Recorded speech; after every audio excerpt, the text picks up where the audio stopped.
Vyasadeva, the author. Nashta prayesva vadreshu nityam bhagavata sevaya bhagavati uttama shloke bhaktir bhavati naistiki. By regular attendance in classes on the Bhagavatam and by rendering of service to the pure devotee, all that is troublesome to the heart is almost completely destroyed. The loving service unto the personality of Godhead, who is praised with transcendental songs, is established as an irrevocable fact.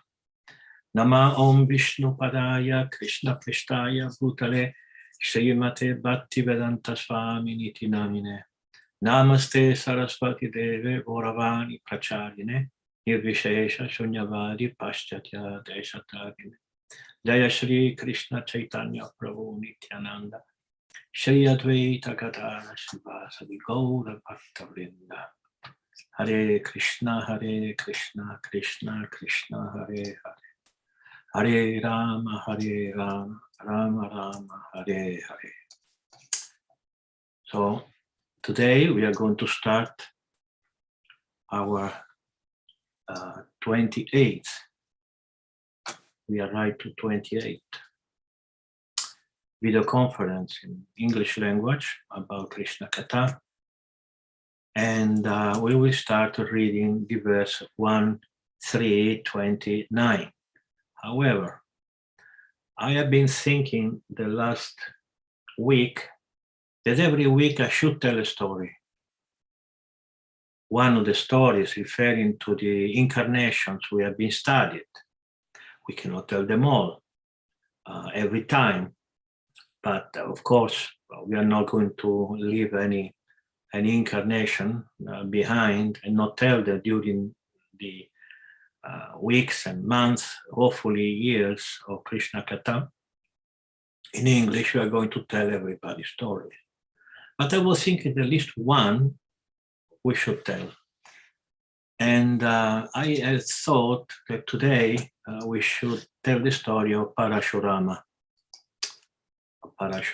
We have, of course, as always I say, it's a long story. But I'm going to resume the story, summarize the story, just to the main event of his life. Okay, so let's see, we can cover this in a few minutes, but please listen because it's a very beautiful story. So first of all, when Parasurama appeared, the Mahabharata, Parva Sangraha Parva, Adhyaya 2, verse number 3, it says that at the end of Treta and the beginning of Dwapara Yuga, the greatest of all that ever wielded arms, Parasurama, being impatient of wrongs, repeatedly destroyed all the chakra races of the world. So I'm sure that all of you hearing that he appeared at the end of Treta Yuga and at the beginning of Dwapara Yuga, maybe you should be a little startled because Treta Yuga means a third and Dwapara Yuga means a second. So how it is possible that he appeared at the end of Treta Yuga and at the beginning of Dwapara Yuga? Because the Mahayuga goes like Satya Yuga, Dwapara Yuga, Treta Yuga, Kali Yuga. But this Mahayuga, Dwapara and Treta overlapped. And Treta Yuga, which is the third era, happened in the second time, the second position, and Dwapara Yuga appeared the third. So it is acceptable to say that Parasurama appeared at the end of Treta Yuga and at the beginning of the Dwapara Yuga. There was one dynasty called Ahaya dynasty, who at the time was a very powerful kingly race. Just a second, please.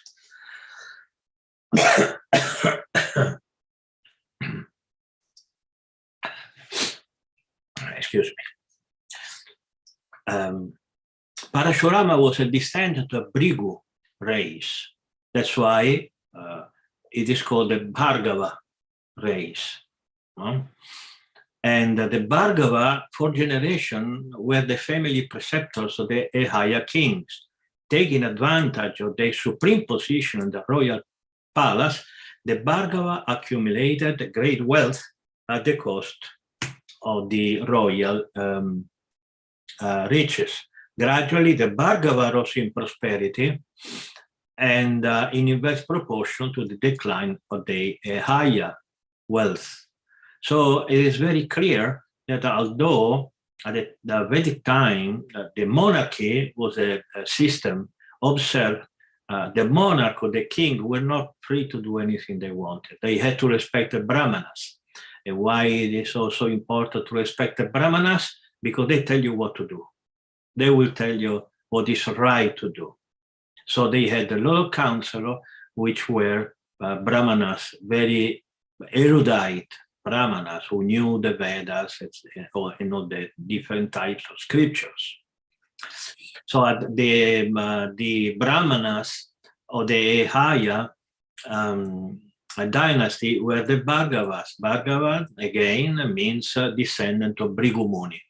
Bhrigu is the son of Brahma. At the time of Richika, great-grandfather of Parasurama, the Haya touched the rock bottom of their wealth, and they found funds lacking even for the day-to-day administration of the state.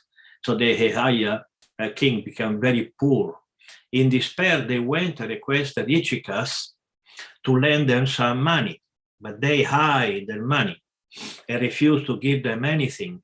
The Kshatriya kings got angry and killed the Brahmanas. What stock was left of them went to the base of the Himalaya.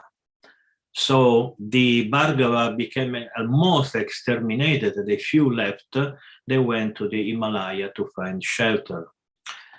The wife of Richika was pregnant, then kept a child in her womb for 12 years, afraid to bring forth the child because she was afraid that the Hayas would kill him. But after that, the child came out, breaking open the thigh, Uru, and so the child was called Aurva.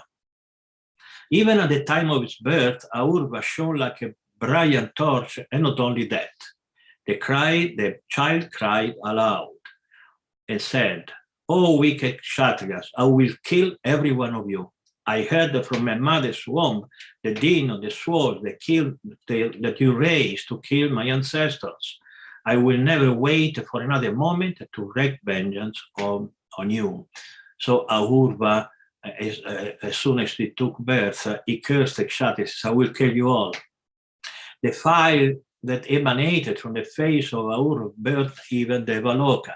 Kshatriyas as a class came and prostrated before him. The Devas came and requested him to abandon his anger, and Ahurva agreed. The Devas picked up the fire spark from Ahurva's face and deposited them in the ocean.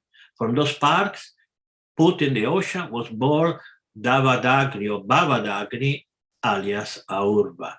This we are going to find, well, the day that maybe we're going to study the full Mahabharata, we are going to find this ocean fire. And it is an important story about this ocean. Anyway, this fire came from Ahurva's wrath. From Ahurva was born Jamadagni. From Jamadagni was born Parasurama. In the race, the Haya was born at the time of a very valorous king called Kartavirya Arjuna.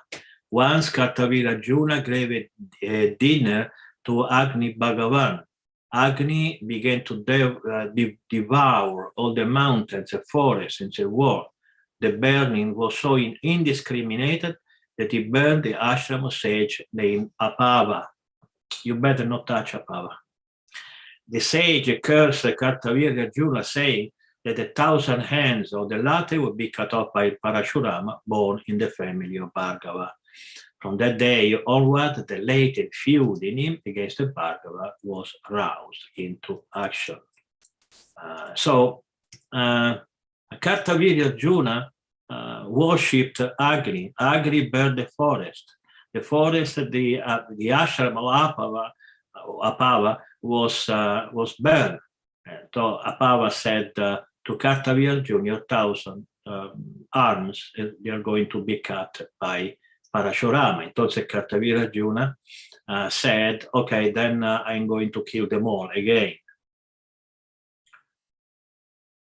Kartavya Arjuna was so powerful that he was always looking for somebody to challenge him. So powerful he was. He didn't know what to do with his power.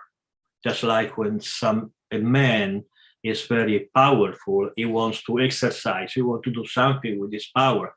Otherwise, he feels like a lion in a cage. And Varuna told him, you are going to find in Parasurama the person to challenge you. Kartavya Arjuna went for hunting in the forest and feeling exhausted, after some time went to the ashram of Jamadagni with his retinue. Jamadagni received them well, and with the help of the Kamadhenu is the wish-yielding cow named Sushila, Jamadagni gave a sumptuous feast to the king and his followers. When after the meals were over, they started to take leave of the sage, Chandragupta, a minister of Kartavya Arjuna, brought to the notice of the king the superior powers of the Kamadhenu Sushila. In other words, the minister, Chandragupta, said Kartavya Arjuna, this Brahmana is a cow that can give you anything you want. So the king said, no, I want this cow.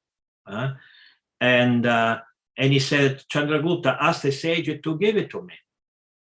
Though the minister told Jamadagni about the royal desire, the sage refused to part with the cow. Then the minister, Kartavya Arjuna, was not present.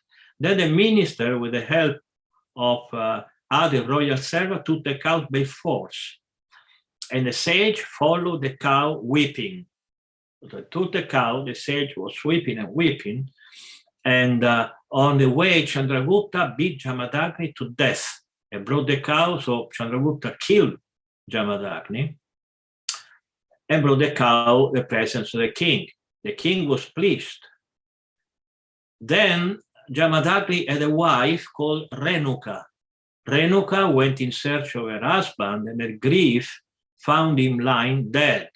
Renuka then wept, beating her breast 21 times. Oh, my dear husband, boom, boom, boom, 21 times. And by that time, her son Parasurama came there, and he declared that he would travel around the world 21 times. One time each time his mother beat her breast. And to kill and exterminate the Kshatriya from this world. Then the dead body of Jamadagni was placed in a pyre, and they were singing Vishnu Gita, and then the Deva appeared and brought Jamadagni back to life by invoking the art of Amrita Sanjivani. This is art of giving life to dead people that it is very known to those who read the Mahabharata. There's a whole big story about Amrita Sanjivani.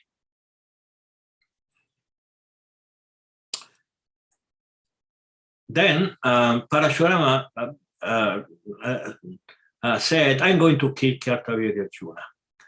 And then he killed Kartavya Arjuna was undefeatable, was just very powerful. But still, Parasurama killed him, and many also, many others also. And then, but the son, Surasena, that's called the son of Kartavya Arjuna, said, oh, your son killed my father. Now I'm going to kill his father. Then he went to the ashram of Jamadagni and killed him by chopping off his head. Parasurama returned from Mahendragiri at once and cremated the dead body of his father. Renuka, his mother, jumped in the funeral pyre and abandoned her life. From that moment onward started Parasurama's fierce program of mass massacre of the Kshatriya. And this is how Parasurama story began. I hope you enjoy the story. Is there anything unclear only about the story, because we leave questions after reading Bhagavatam verses? Is there any question about that? No. Okay. I just want to know something. Yes. Maharaj, Hare Krishna. Hare I just want to know that, can we find this story at your online, because it was hard to follow so many details going by so quickly. I was wondering if I look for it on isvara.org, will I find it? Yes. The file that I was reading is a summary that I organized today for you. It is called Parasurama, Short Story of the Main Event of His Life. This is the title. There are many files about Parasurama, but you have to be subscribed to read it. Otherwise, you are not going to read it. And although I send free of charge a code to all of you, maybe one or two of you know, nobody is subscribed, but you did, so you're going to find this file, and you can read it. This and other files will tell you even more about Parasurama. I'm very worried that even free of charge things, you don't care. You see, it's there. It takes maybe 20 seconds for subscription. Please do it.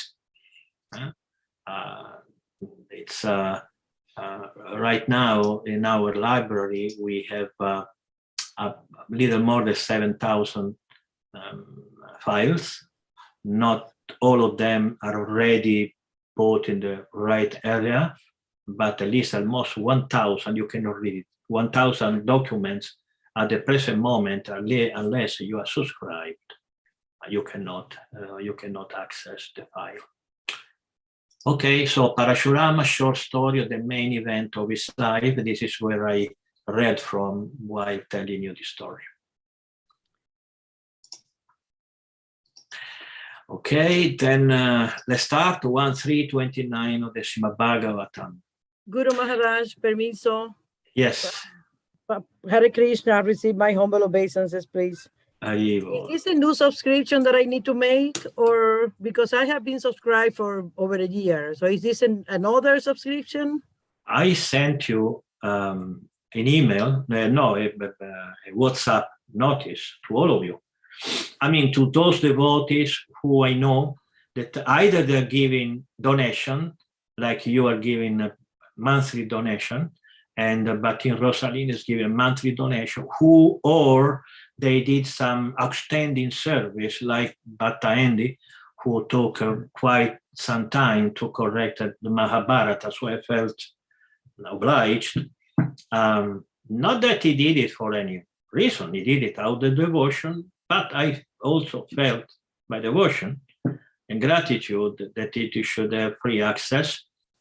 And so I sent you an email with a code.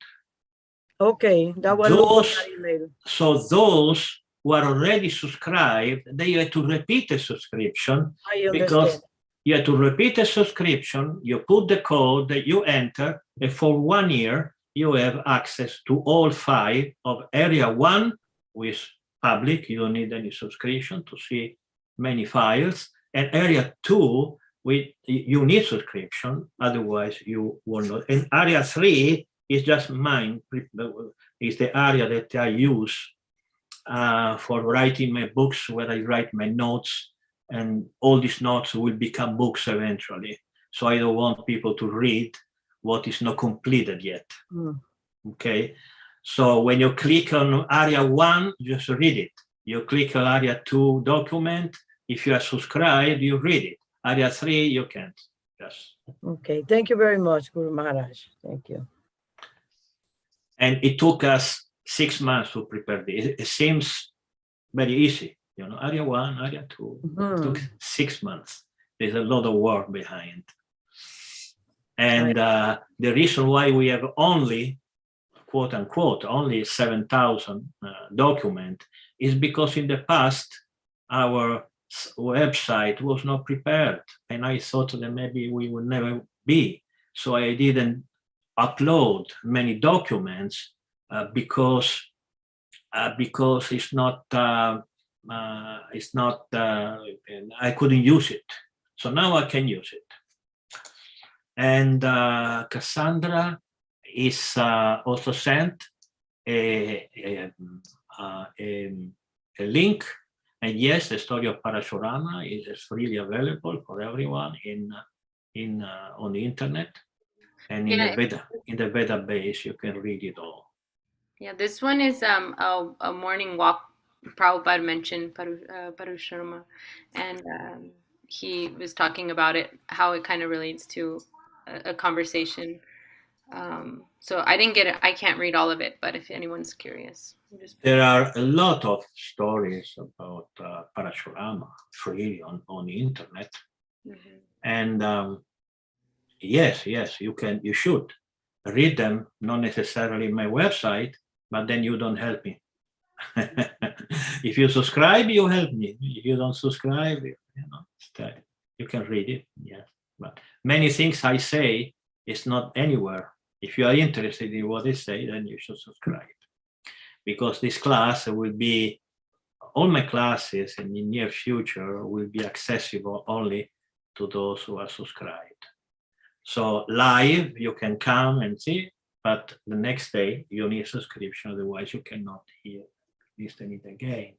This is my plan for my preaching, and I hope that people will become more involved, and especially for those who doesn't cost anything. How much time it takes to subscribe? 10 seconds, 15 seconds. Okay, so 1329. Janma guhyam bhagavato ya etat prayato naraha sayam pratagrinam bhaktya dukkha grama vimuchyate.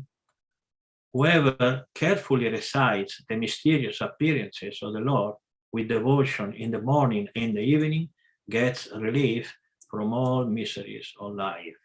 A very beautiful verse. We should take it, put it on memory, So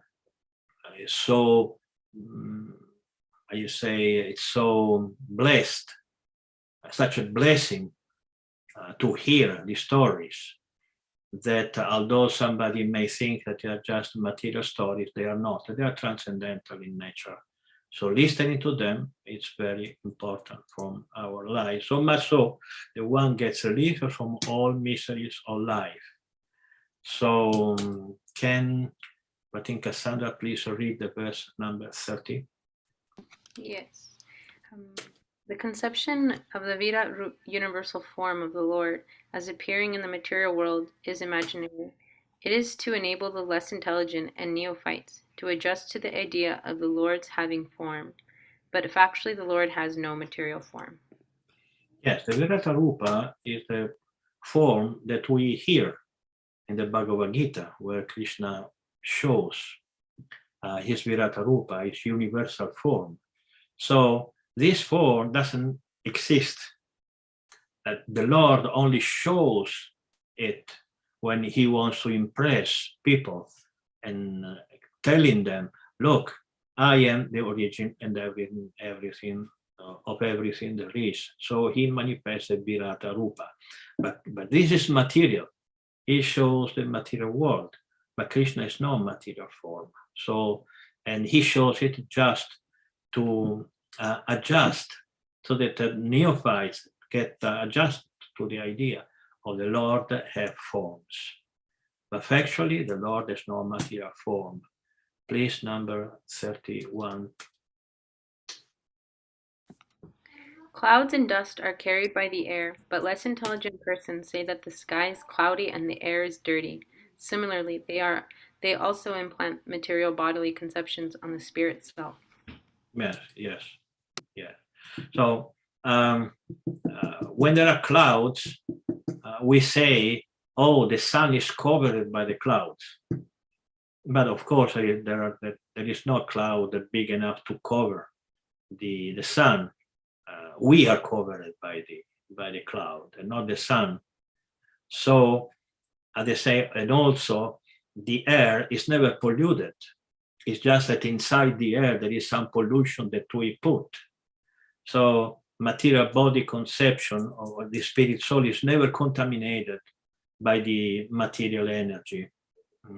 Is that we put our material conception over, not inside, but over the spirit soul.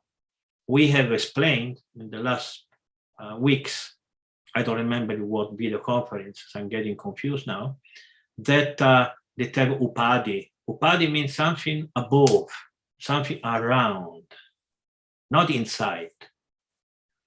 So we think that we are this material body. This conception covers the spirit soul, but the spirit soul never thinks to be a material body. So from the outside, one can see himself as a material body, but removing the upadi, then the spirit soul becomes free. And again, he remembers to be a spirit soul. Is that clear? Is that clear? Yes. Okay, number 32. Beyond this gross conception of form is another subtle conception of form, which is without formal shape and is unseen, unheard, and unmanifest. The living being has his form beyond this subtlety, otherwise he could not have repeated births. Yes, yes. This is also another very nice verse.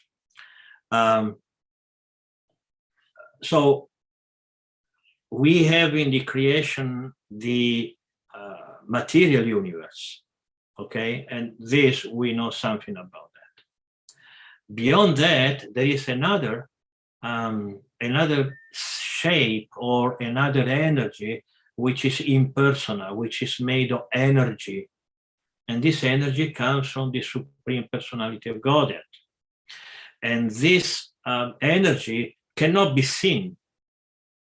Just like we know that we are spirit soul, but we don't see spirit. We cannot see it. We cannot hear it. And it's unmanifested. We cannot see a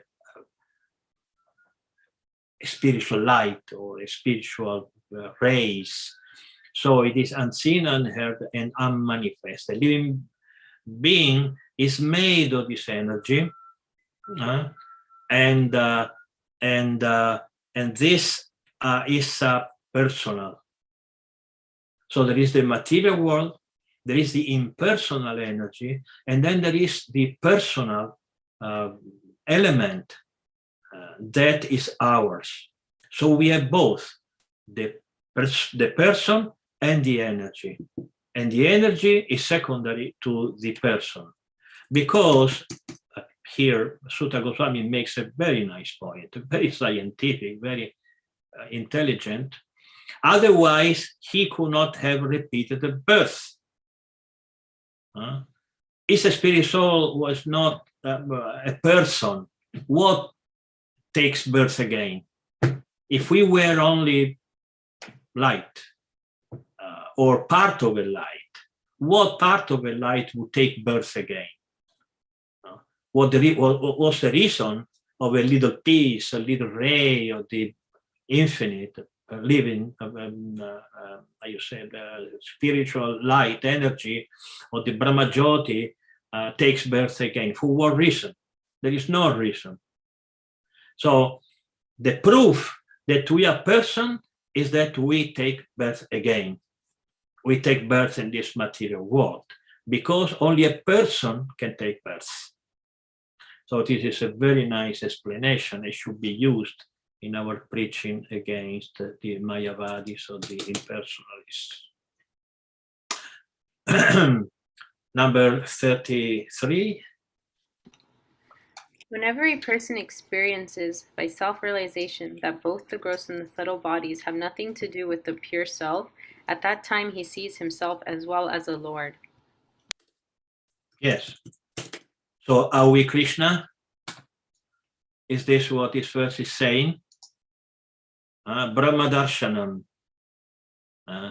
that we see ourselves as the Brahma, as the Supreme Personality of Godhead. Are we Krishna? We never become Krishna. Never, ever. But we see our nature similar to Krishna. Krishna is spiritual, we are spiritual. Krishna is a person, we are persons. So we see similarities. When we become purified, then we can see similarities between us and the Supreme Person. But to achieve this avidya yatmani krite iti tat brahma darshanam, very beautiful, very sounds very nice, this verse. That when somebody becomes purified by the gross, this body, and subtle intelligence, mind, contamination of thinking, I am this material body, I am man, woman, the black, white, rich, poor, etc., etc. And then we become free from this misconception, then we can see ourselves as similar to the Supreme Personality of Godhead. Iti tad brahmadarshanam. Iti, this desinence is very important in Vedic literature, and you will find it in the Mahabharata, in the Rig Veda, you find iti very, very often. Iti means then, at this time. So it marks a difference between a previous statement and the other statement. So when you become free, then iti tat brahma darshanam, you see yourself similar to the Supreme Personality of Godhead. So 34, I invite everyone to raise their virtual hand if you have any specific question, but you remain with the hand raised. I'm not going to answer now because I want to read a certain number of Bhagavatam verses first. But it's important for me to know how many questions there are so that I can calculate how much time we're going to read and how much time I need to answer your always nice questions. Okay, 34. If the illusory energy subsides and the living entity becomes fully enriched with knowledge by the grace of the Lord, then he becomes at once enlightened and, with self-realization, thus becomes situated in his glory. It is so beautiful. It's like we live with the darkness for life after life after life. And then one day we come out and we see the sun and we see the grass and we see the flowers and then we see beautiful people and we feel enlightened, we feel glorious, we feel so nice, so good. This is spiritual realization. Spiritual realization means going from misery to glory. And so this mahimni sve mahiyate, mahimni means mahimni, means my greatness. I'm not a being of the darkness. I'm not a rat. I'm not an insect living in a dark and some miserable place. I come out and I live in a very beautiful place. So I'm great. I am beautiful.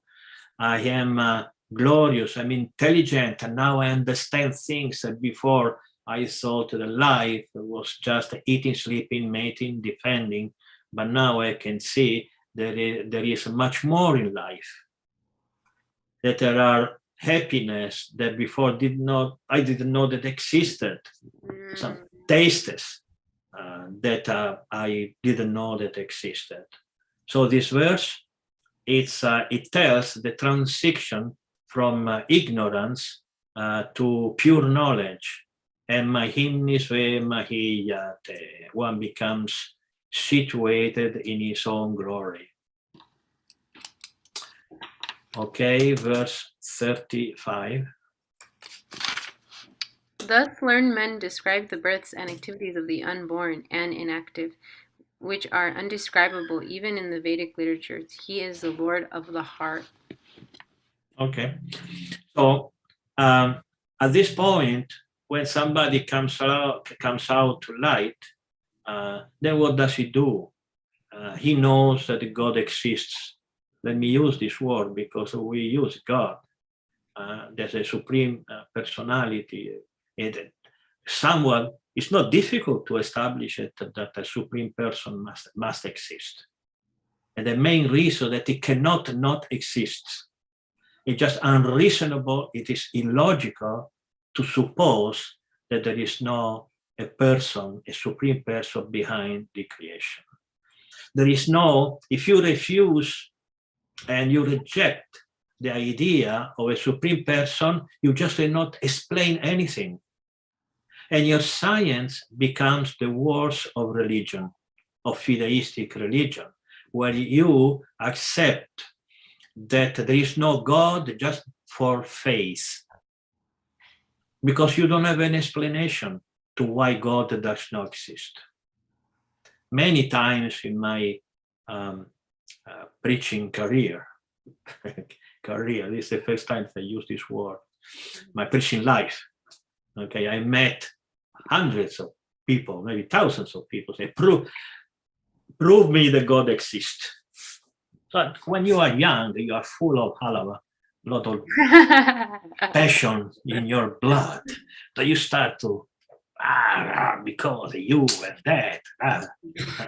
Now that we don't need so much halava, and we are old and more peaceful, there are many answers to this question, but there is one way that I use now, which is beautiful in my opinion. I always say, no, you prove me that there is no God. Prove it to me. Okay? But no, you had to prove me that there is no God, because for me it's so obvious that I exist because I have a mother and father. Prove me that you took birth without a mother and father, because it's so logical that I have an origin in something or someone that is similar to me, you know, but there is no logic behind I come from nothing. This house, I don't need to prove you that someone did it, because there is no other explanation that someone did it. Prove me that your house came from a little bang. They have this stupid theory of Big Bang. A house, then it's a little bang. So prove me that your house came from a little bang. I can prove you that this house, someone built it. It's not difficult. Okay, there is no one thing in creation that didn't have an origin, didn't have a source. Nothing. There's no one thing. But you want to tell me that this universe is so complicated, so perfect, so mathematically arranged, because I know exactly when the sun will come up tomorrow. I know. In mathematics, it's not casual. Someone say the universe came from casuality. What is? There is nothing casual in this universe. Everything is mathematically preordinated. So you had to prove me that that there is no God, that there is no person. I don't have to prove you, because it's already what we are the proof. So this is a very beautiful. All verses are beautiful, but this verse, this number 1335, gives you a very nice picture. A very beautiful picture. The learned man described the birth and activities of the unborn and inactive. I will tell you what unborn and inactive means. Unborn is clear, inactive is maybe a little less clear. And because when they come to light, and they say, wow, there's a new, I didn't know that this world existed. And they come in this Shangri-La type of city or place, and immediately they started to glorify the Supreme Personality of Godhead, even if they don't know him. Even great poets who do not know anything about Krishna and the Vedas and Bhagavatam, they wrote so many beautiful poems about, if not God, about creation. What poet didn't describe sunset or sunrise or a flower or a forest? What is this? This is glorification of Krishna, because Krishna did them. Rainbow, what a beautiful. I remember one time I was in Puerto Rico and there was a huge rainbow coming toward me.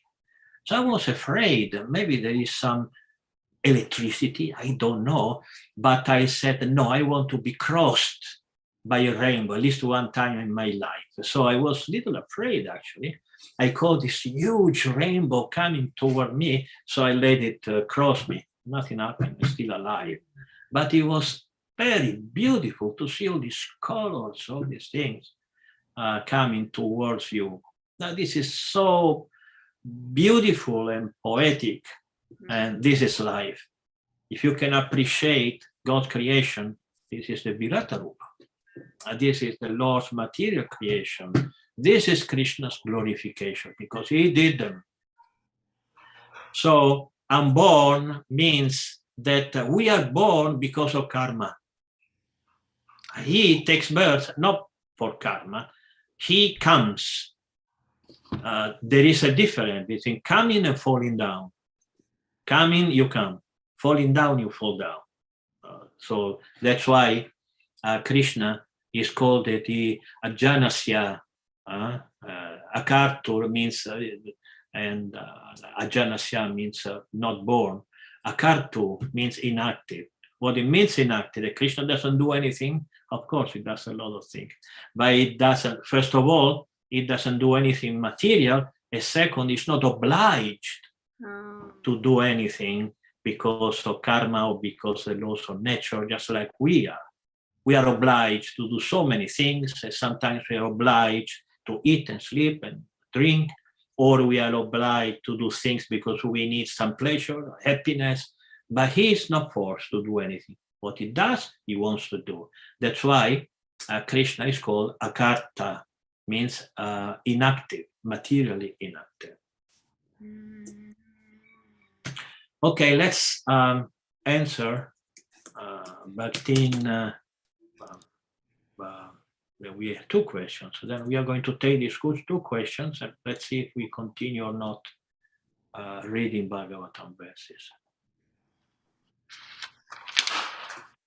Bhakti Rosario? Thank you, Guru Maharaj. I want to go back to last week when I was asking you to help me understand the thing with the soul of the insects.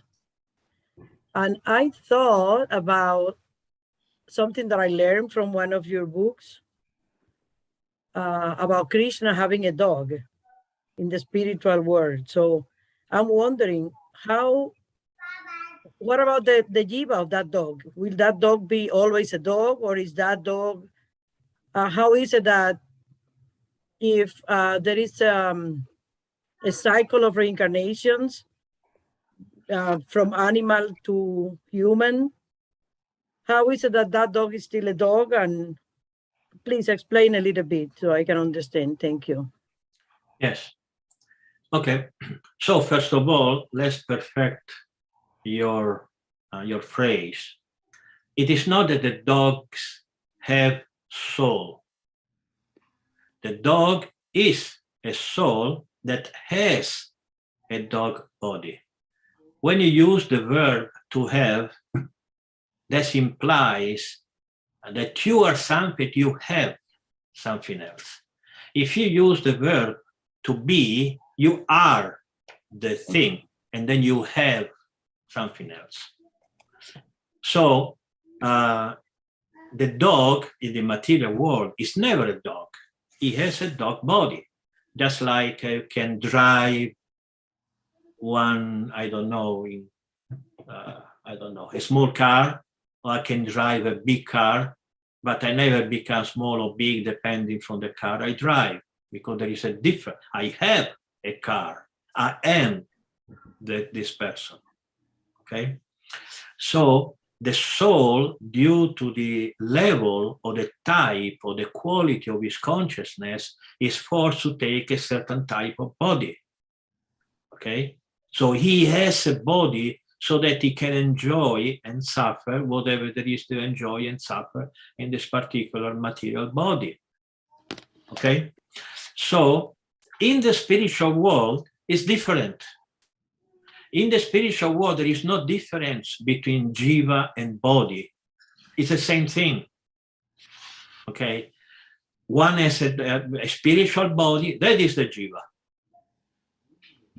Because this jiva in the material world is like a little spark.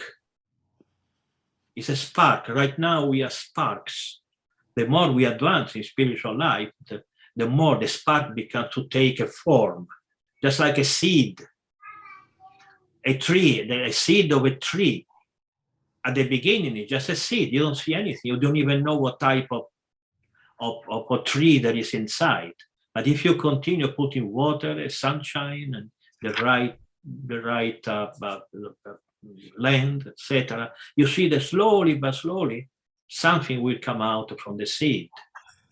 So in our material life, we are a seed at this beginning to take a form, very gradually, and we start to not only to see something in our form, but also to feel something.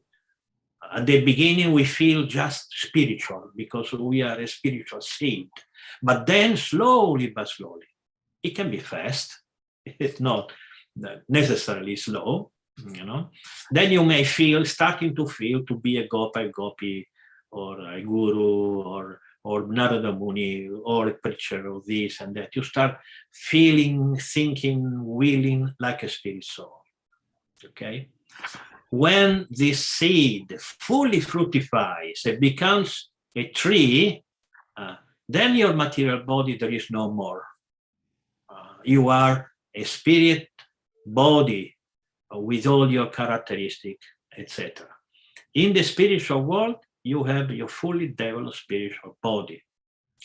So why a dog is a dog in the spiritual world, a gopi? It's not better to be a gopi and not a dog, etc., etc.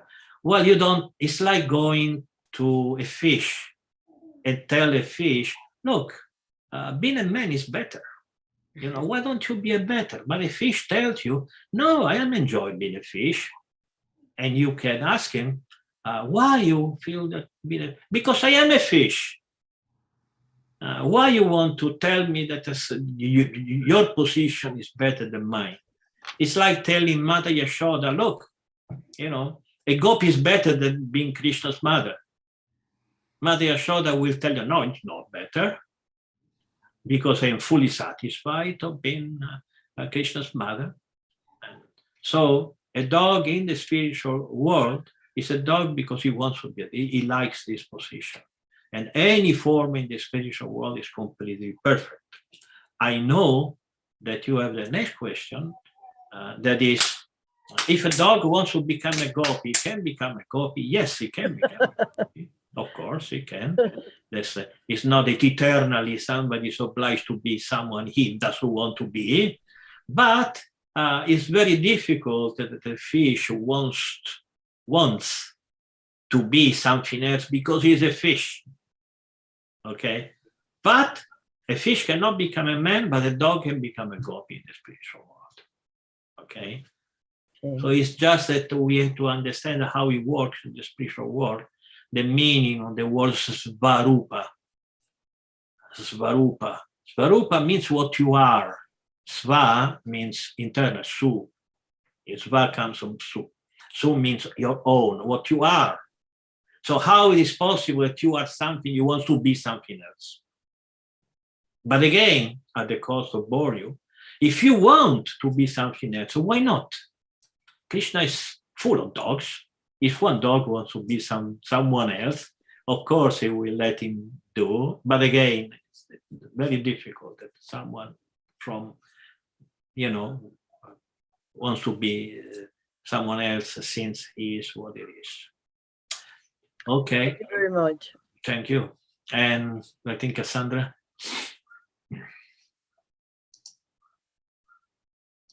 Hare Krishna Maharaj. So with text 34, when it says, well, we just read it. So my question is that, so with like the Mayavadi, they would just stop at like they would just become liberated, but they wouldn't, when it says become situated in his glory, so they would be liberated, they would see the beauty, basically God's beauty, but they wouldn't have the conception of that this is coming from Krishna, this is coming from a personal God. They would just have the idea that that this is all energy. I don't know if my question makes any sense to you. I guess what I'm trying, because the reason I'm asking this is because I had a personal experience where I felt very like, this was like a couple years ago. It was like during a really bad time in my life. I was hearing basically a man online, and he was having an interview, and this man was, you can tell he's very enlightened. And he was basically talking about, you're not the mind, you're not your thoughts. And that was the first time I've ever heard anything spiritual like that. And immediately I had a reaction to it. Immediately I felt like, my internal state, everything kind of changed. Like all of a sudden I was able to look outside the window and I could like really see the sky for the first time. Or like when I ate a yam, a sweet potato, I was really tasting it. I felt like I was tasting it for the first time. Or when I was walking on the carpet, I could feel the carpet underneath my feet, and I never felt that before. So I was starting to have these weird experiences, and I could just feel almost as everything was alive around me, like so vibrant. But there was no connection, there was no knowledge there. There was nothing, and it lasted for 6 months, and then it went away. It didn't stay. So I guess what I was wondering is, with the Mayavadis, the people who are who have this impersonal, personal perspective of God. So when they become to that point of becoming a liberated soul, how are they seeing the world in that way? Does that make sense? Yes, of course, makes a lot of sense. So first of all, I never enter into personal internal experience. Just like this last week, 2 weeks ago, right, that I came to give a conference in the preaching center here in San Antonio, and he was telling me his personal experience with the deities, etc. And he asked me what I thought about that. And there is nothing I can think about, because I'm not in your heart, I'm not in your mind, I'm not present. It can be anything, and it can be just speculation, or maybe you're dreaming, or maybe you're trying to cheat me, or maybe you actually had some experience, and so I cannot say anything specific. However, it is a fact that we, in our life, we go through several types of experiences, and we can categorize these experiences. And but the categorization of these internal experiences can be done after you are advanced in spiritual life. Just like I had many experiences, when I was a kid, I could not explain, or I explained them in a certain way, but now they am grown up, etc. I understood what type of experiences I had. So it doesn't need a transcendental knowledge or a transcendental thing to have a turn in your life. Something, because people ask them all the time. Can be anything, can be karma, can be just necessity. You go in a place, you like it, and your life changes. Okay, so there is really no need for you to understand why or what you experience at that time, but it is a matter of fact that we have a very vivid internal life. All of us, we are devotees because we have some internal life. Someone who doesn't have any life, who all he wants to do is enjoy this body, using it. This body doesn't come to our video conferences because for them it's a waste of time. Hearing words doesn't mean anything to them. Surely you had experiences that change your life. But because these experiences, as you said, these experiences are no base and not a fundament, after some time they go. Because these experiences are in the realm of material emotions. The material emotions come and go, just like anything in your life, something that you like it now, in the future you will not like it anymore. We change. Why? Because this is the nature of matter. Matter means today I like it and tomorrow I don't like it. This is the typical characteristic of something material. So you had that experience, it was material, it lasted for 6 months, and then it went away like everything else in your life. However, if you want to try to understand the mind of a Mayavadi, that is a little easier because a Mayavadi means I don't want God. Mayavada philosophy is a perfection of atheism. Atheism means not, even in Sanskrit, even in Greek and in the classical languages, the desinence a, it is used to say no. Theos, that's a Greek. Theos is called means God, not God. Atheists are those who refuse the idea of accepting God. But the consequence of not accepting God means the material world. Material world means misery.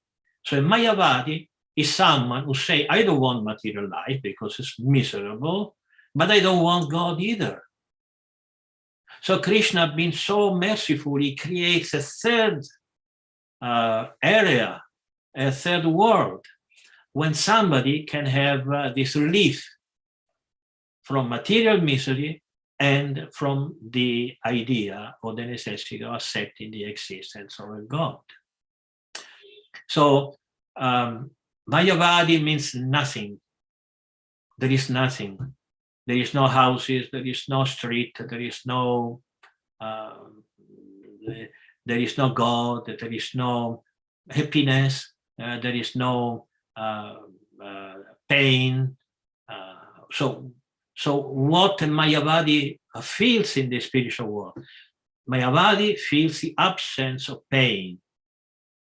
Absence of pain is not happiness, but it's absence of pain. But he's satisfied with that. And after some time, he will come down in the material world again. It's just something that he cannot avoid it. It's unavoidable that he comes down. Why? Because of his own nature, Svarupa. The way he is internally, is a spirit soul. He needs to act.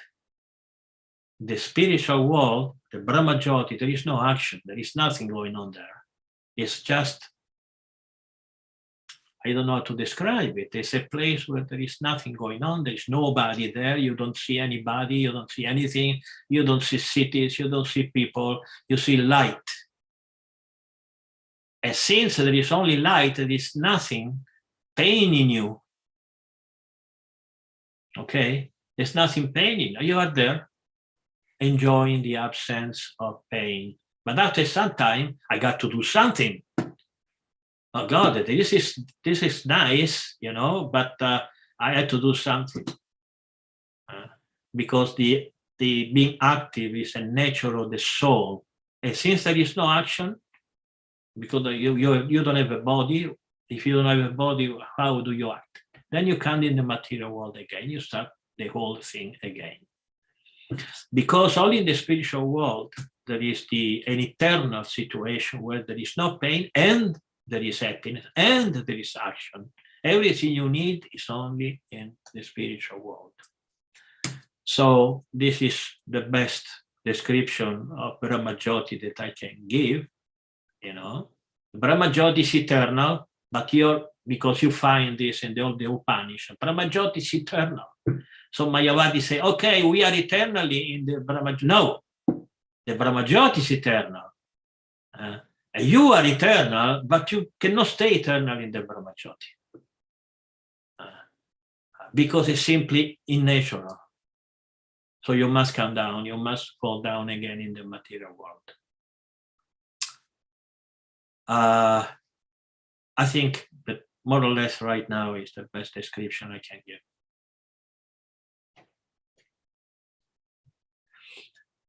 Okay, Bhakti Rosalind. Hare Krishna, Guru Maharaj. Please accept my humble obeisances. All the glory for Srila Prabhupada. I'm a little bit confused about manifest and unmanifest activities. I was reading about them also in the Brahma Samhita, and I think there was mention of Goloka and Gokula, which also confuses me. I think one is the spiritual world and the other is the physical world.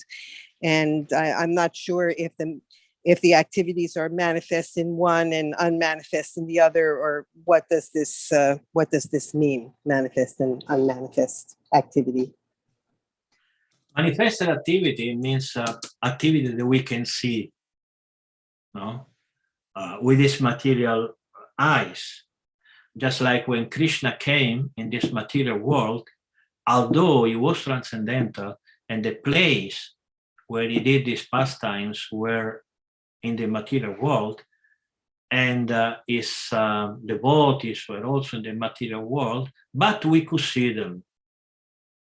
We couldn't give them the right value.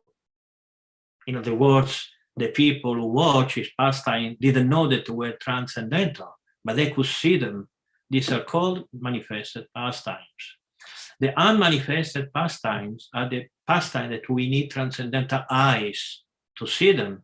We cannot see them with these material eyes. And to see them, we need to, to give up basically, not necessarily, we don't have to kill ourselves, but we need to develop our transcendental personality, and then we will be able to see them. There was another part to your question, but I forgot. That was all? Because I didn't understand about Goloka and Gokula. Yes. Okay. So Goloka Vrindavana is the Krishna's abode in the spiritual world. Gokula Vrindavana is the place of Krishna in the material world. That is called Gokula Vrindavana. Are they different? They are not. It's just a question of one is in the spiritual world and the other one is in this material world. They are both transcendental. He projects his Goloka Vrindavana here because Krishna doesn't come in the material world. So he brings his place in the material world, in the material world, so he can do the pastime, and we can see them. We can see Gokula Vrindavana pastime, but we cannot see the Goloka Vrindavana pastimes. So why Krishna wanted us to see his pastime? That's obvious, because he loves us. And he knows that the only way we can get purified is by watching, thinking, describing, repeating his transcendental pastimes. So he came and he did them. Now we have something to talk about. Otherwise, what you're going to say about the Brahmajyoti? How many minutes we can describe the Brahmajyoti? How many hours, days, weeks, years it takes us to tell the Mahabharata or the Ramayana all the Puranas, all the four Vedas, all the Upanishads, all the Bhagavatam, all this. It's not enough one life. Or even what to say about what is an unmanifest activity. I mean, how can you describe the unmanifest? Yes, Krishna can, yes, correct. That's why Krishna manifests his activities because he's very merciful. And Krishna, our culture is so vast. I mean, there's so many incarnations, and everyone has a big story. You know, I tell you, I told you the story of Parasurama, okay? But this is just a drop, I can tell you. You can talk about Parasurama for weeks. So many pastimes. You find Parasurama in the Ramayana. You find Parasurama in the Mahabharata. You find Parasurama in so many Puranas and stories of all kinds. You know, just one incarnation. And so, how many incarnations Krishna has? Who knows how many incarnations Krishna has? Tell me a number. If you don't tell me a number, we're not going to proceed. They're unlimited, As aren't they? many as the Infinite. waves of the ocean. Martin Rosario is a pandit, great erudite. As many waves there are in the ocean. How many waves the ocean has, you cannot count them. It's infinite. No beginning and no end, because this is what eternity is. Eternity means no beginning, no end. So how many incarnations Krishna has? There is no beginning, there is no end. They always come out anew. We know Parasurama, but maybe we have billions, trillions of something similar to Parasurama in some other planet, in some other dimension, who knows what. So we must be very proud to be part of this such a beautiful and deep, any good adjective you can invent, culture. Thank you for your excellent explanation. Thank you. Dr. Andy, Daddy is taking care of his son. Hare Krishna Maharaj, please accept my humble obeisances. All glories to Srila Prabhupada. Hari Bol. I have to try and ask my question as quick as I can. I had a question regarding tapasya, or austerities. Is it like exactly like how you were mentioning, like, you know, father like me, the daddy, the father?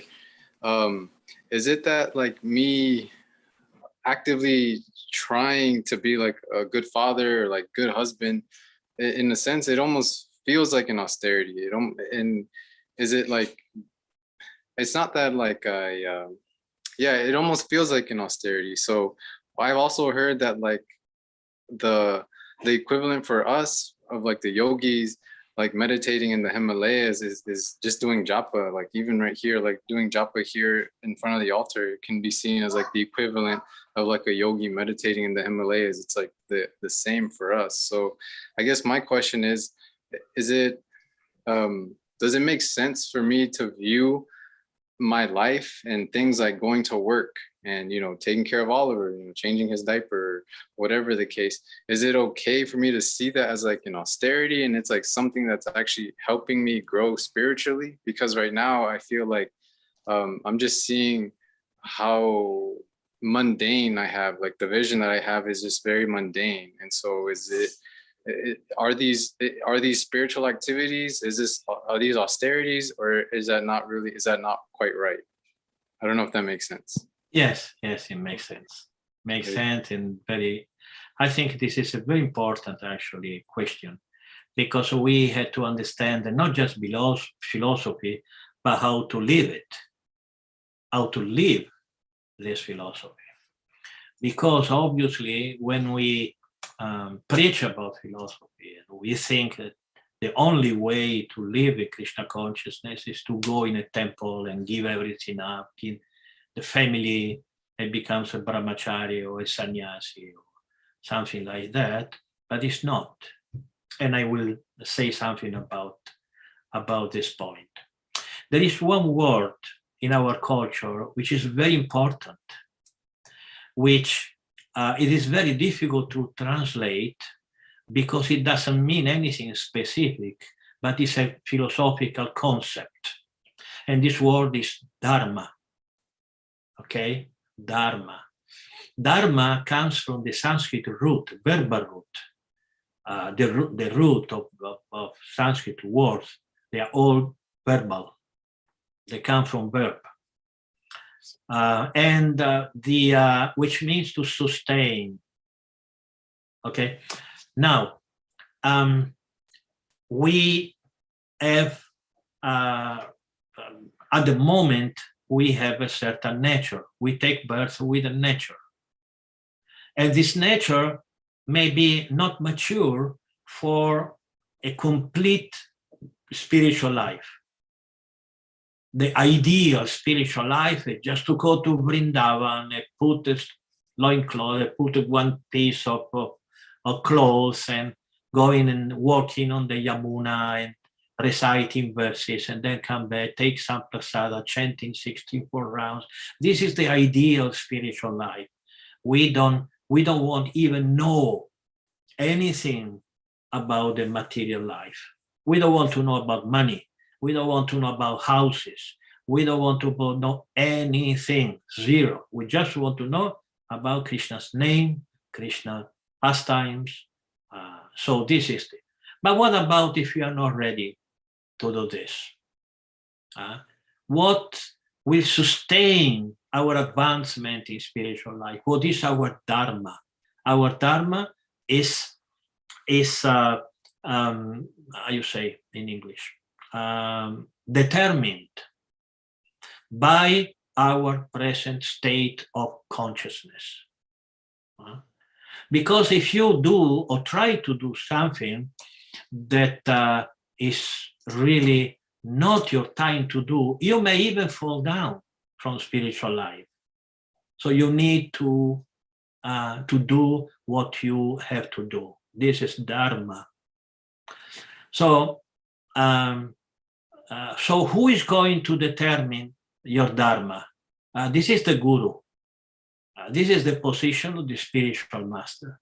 The spiritual master has to tell you what you have to do now. Maybe 1 year will change. So who is going to tell you when it's going to change or what you have to do or something different? You cannot decide by yourself. No? Someone else can decide that this is the position of the spiritual master. So what it means austerity? Austerity is part of Dharma, tapasya. You had to do tapasya, austerity. Why? Because you become strong. You become strong by doing things that you don't like. If your guru tells you you have to be a dad, you have to be a dad. But I don't like it, you have to be a dad because the guru tells you so. This is tapasya. Tapasya is something that you are told, not that you decide, because you obviously will decide what you like. You like to get married because you liked. After some time, as Srila Prabhupada said, at the beginning is nectar, at the end is poison. I'm not referring to your situation. I'm sure that is still nectar. But as a matter of idea, principle, Srila Prabhupada said that. At the beginning, everything is beautiful. My wife is beautiful. My husband loves me so much, etc., etc. But with time, this is going to finish. I tell you, it's going to finish. Okay? And after some time, the body is always the same, the voice is always the same, the mind is always, you get bored about the same thing. But then, if you are a devotee, you are not supposed to enjoy what you don't need to enjoy for your spiritual life. Yes, you have to enjoy something because you cannot just be miserable the whole of your life. But there is a point where enjoyment becomes detrimental to your spiritual life. So the spiritual master tells you, don't give up your family. You're not ready. And also, how do you, one say, no, I want to renounce my family You don't want to renounce a family. You want to renounce the responsibilities of your family. You want to renounce the work that you had to do to maintain a family. So your, when I say your, doesn't mean you, your impersonal. Your Dharma is now to maintain your duty as a family man, and so up to your son is grown up, and to get your children becomes grown up and they have a job, they can maintain themselves, etc., etc. Your wife is mature, it doesn't need anymore to be told I love you every 5 minutes and all kind of things, you know. And then everything and everyone is ready for renunciation when maybe you are 70 or 75. Until 25, one should be a brahmachari. Until 50, one should be a grihastha. Until 75, one should be a vanaprastha. 75, one should take sannyas. This is the Vedic system. So austerity means what is right to your maturity, to achieve maturity, and giving up your duties. This is not mature. This is actually very childish, and although you can disguise your refusing responsibility as a sense of renunciation, actually you are not renouncing. You are trying to enjoying to avoid the family responsibility. The ones is taken must be maintained, you know, like in ISKCON, in our movement. Now, nobody can take sannyas unless the wife signs, you know, physically. At the beginning, this was not the case. At the beginning, we were just a bunch of kids. Oh, the danda is beautiful, the danda. And then half of them, they are fallen down after a couple of years, etc. But now, rightly so, we require that the wife agrees. If he has a wife, it agrees. Because taking sannyasa means the wife has to take some kind of sannyasa also, and you have not the right to decide for her. Both has to decide. And I think this is very right that in our movement we do so.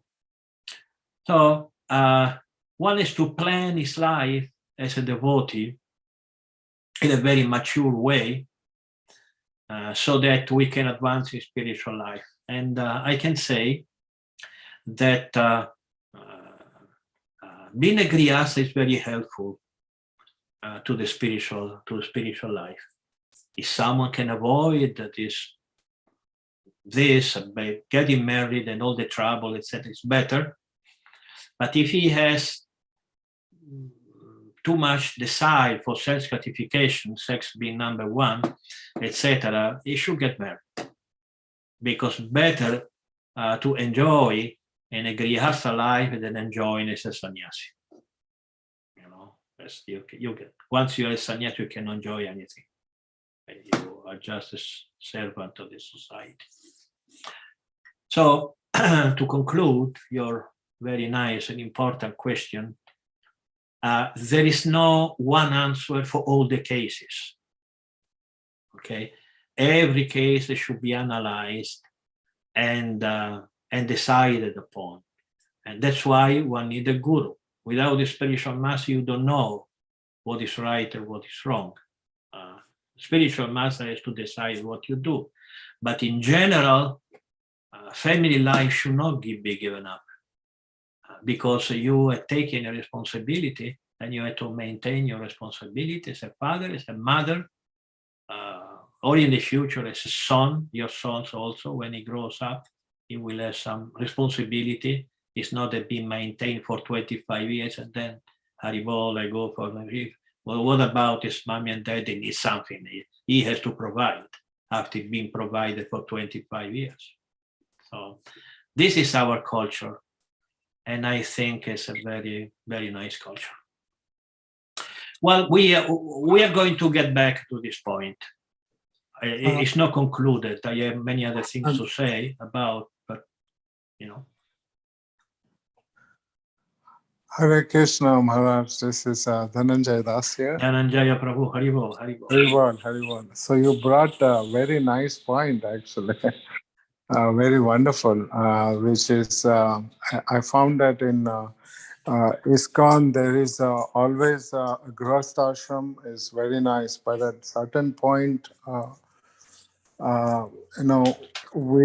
we have to go ahead in a life, and that is not much discussed. It's only written in Puranas, and most of the, because of the truth and the conditioning and so many factors are involved. So it's one. I think there was another Prabhupada disciple. I forget his name. He was.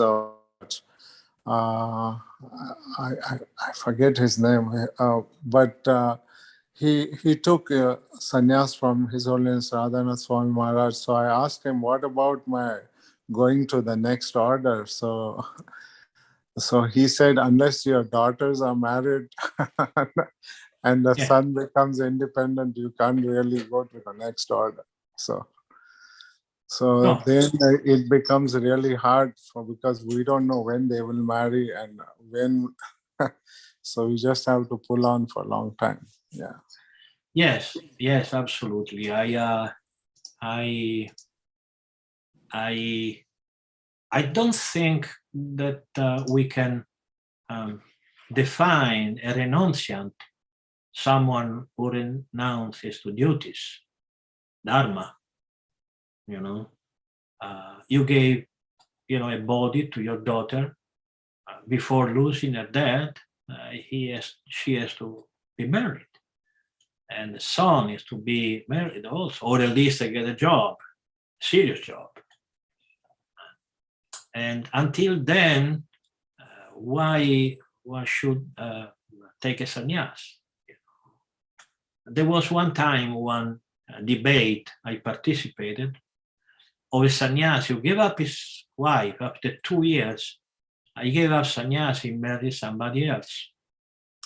So he was there, and somebody told me, "You didn't renounce to women, you renounced to dead women because you got tired of that women." This happened too many times.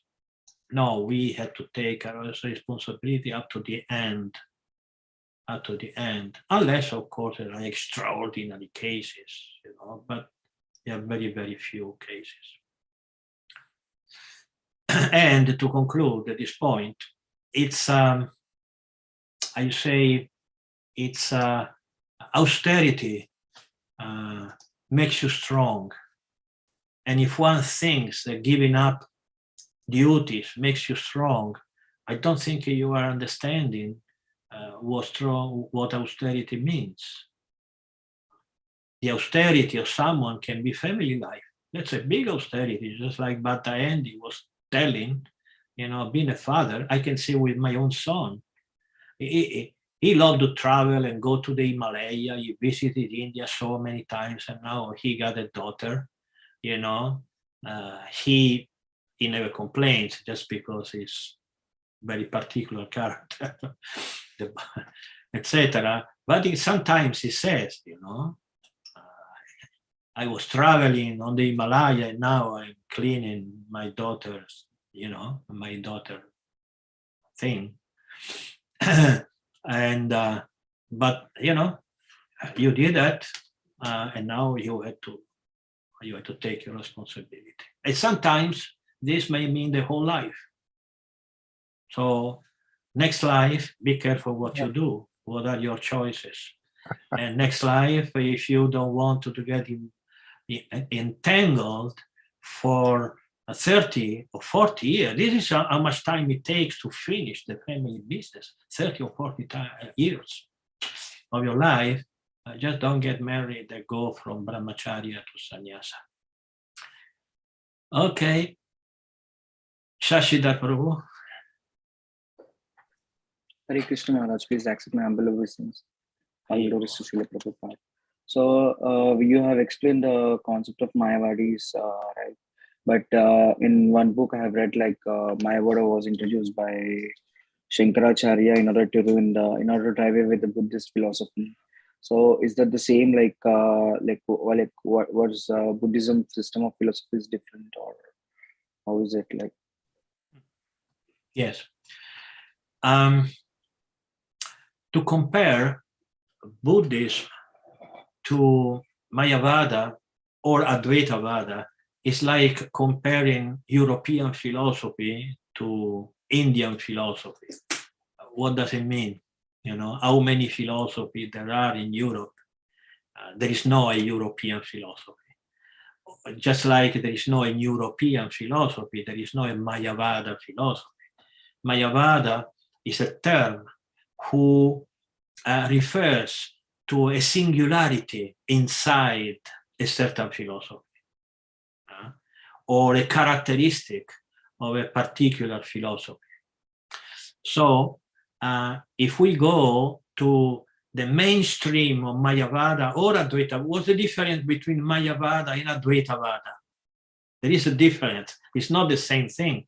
Although Srila Prabhupada sometimes he refers to Mayavada and Advaitavada as being the same, just for the sake of simplicity. Because our philosophy, again, is so vast that sometimes you have to simplify it to make things simple, or people get confused. So Mayavada means nothing exists. Maya. Ma means not. Ya means this. Just like neti, na iti, na means not. Iti is the same thing. Maya or neti means the same thing. This does not exist. This does not exist. Does not. This is Mayavada. So Mayavadi are those who refuse the differentiation, not the existence. Mayavadi do not refuse or do not reject existence, but differentiation.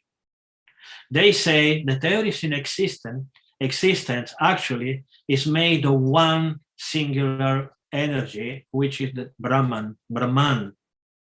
Be careful, Brahma and Brahman are two different things. Brahma is masculine, Brahman is neuter. So masculine refers to a person, Brahman means to something, neuter means something. So Mayavada philosophy means there is no differentiation in the creation. Okay. Advaitavada means something very similar, but not exactly the same, because A means not, Dva means two. Okay.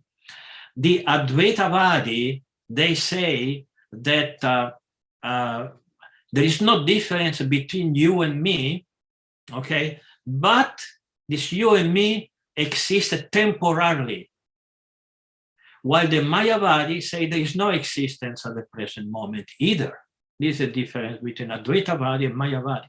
But of course, if you study this, the philosophies, you see many other differentiation between the two, but this is the basic idea. And what is the difference between Advaitavada and Advaitavada and the Buddhism or Bauddha philosophy, Bauddhavada? Bauddha means Buddhist philosophy. Well, we have several Buddhas who says several things, different things. But the Buddhism we know is that it's not even religion, because Buddha never spoke about God. He never said that God does not exist. So he was not an atheist. His philosophy was not atheistic, but he never spoke about God because there was no need to talk about God. So Bauddhavada says that nothing exists. Nothing, zero. What is the difference between zero is one, Advaitavadi and Mayavadi? They say that there is one thing, Brahman, the spiritual energy. Buddhists say there is no spiritual energy, nothing is existing. Okay? Namaste Saraswati Deve Gauravani Pracharine Nirvishesha Shunyavada. Nirvishesha. Vishesha means specificity, and nir is another negation. Okay, nirvishesha, that's Mayavadi or Advaitavadi.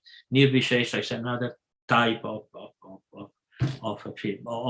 a word they're referring or indicated is that. And Shunyavada, Shunya Sanskrit means zero, void.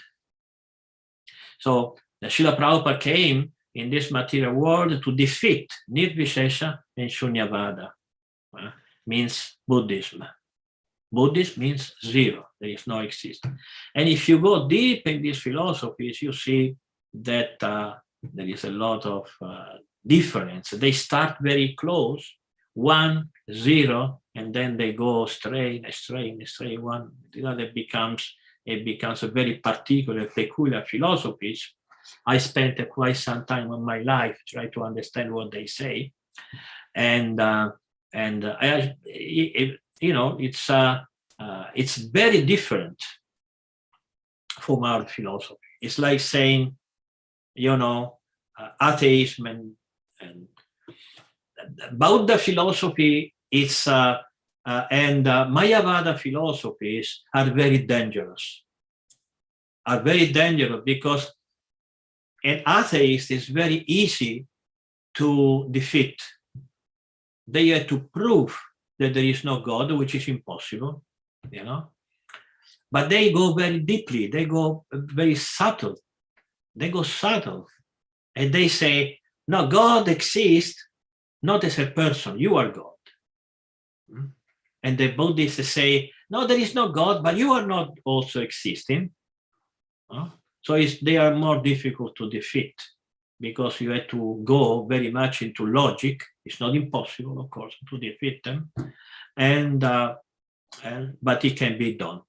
Sripad Shankaracharya appeared in the first century after the beginning of Gregorian calendar, the Jesus Christ appearance in this world. We use the Gregorian calendar, and he appeared more or less about 700 years after Jesus Christ. But if we say that he was the first Mayavadi, he preached Mayavada philosophy, and there would be a mistake. There were Mayavadis long before Shankaracharya. But Shankaracharya was so powerful that for hundreds of years, the people would embrace such an idea until a great Vaishnava Acharya appeared and defeated this philosophy, not hundreds, maybe a couple hundred years.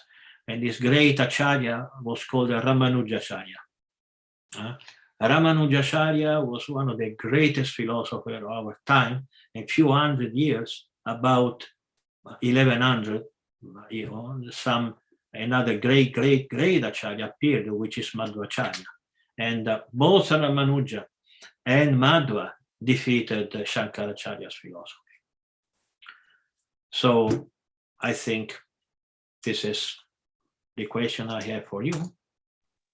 Thank you so much, Prabhu Maharaj. And who is leaving? Somebody left.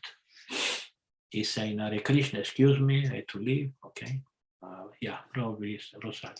Well, we are almost at the end of this class. If there is one or two questions, we can answer them, maybe one, and then we finish. Otherwise, I will, if there is no question, I will tell something about our preaching program, but I already spoke about. I don't think I need to say anything again. I urge everyone to visit our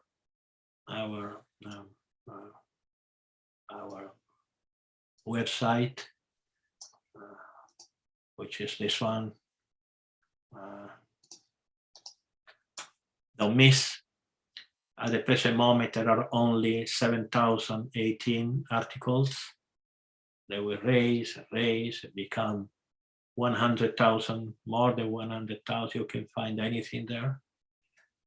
And subscribe And yeah, basically that's it. Okay, no more questions? Okay, so I invite everybody who speaks Spanish. Tomorrow I'm going to have my class in Italian. We have an Italian devotee present here.